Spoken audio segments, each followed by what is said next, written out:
నమస్తే. ఇన్‌స్టంట్‌గా చేసుకునే లక్ష్మీ చారు అండి.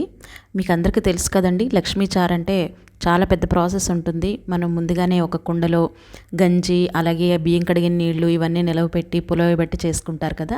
ఆ ప్రాసెస్ ఏమీ చేయలేని పరిస్థితి కాబట్టి ఈ రోజుల్లో ఈజీగా చేసుకునే మార్గం అనమాట ఇది. నేనైతే పుల్లటి మజ్జిగి 2 గ్లాసులు తీసుకున్నాను.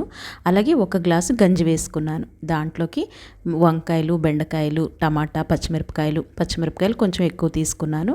కారం కూడా కొద్దిగా వేసుకోవాలి. ఉప్పు రుచికి తగినంత, అలాగే కొద్దిగా పసుపు వేసుకుని మనం చక్కగా మూత పెట్టుకుని అవన్నీ ఉడికేదాకా మరిగించేసుకుంటే మనకి లక్ష్మీ చారు, ఇన్స్టెంట్ లక్ష్మీ చారు అనేది రెడీ అయిపోతుందండి. అంటే ఈ రోజుల్లో మనం అన్నం వార్చుకోవట్లేదు కదా! మనం కుండది పెట్టుకుని చేసుకోలేం కాబట్టి ఇది ఇన్స్టెంట్‌గా ఇలా చేసుకోవచ్చు.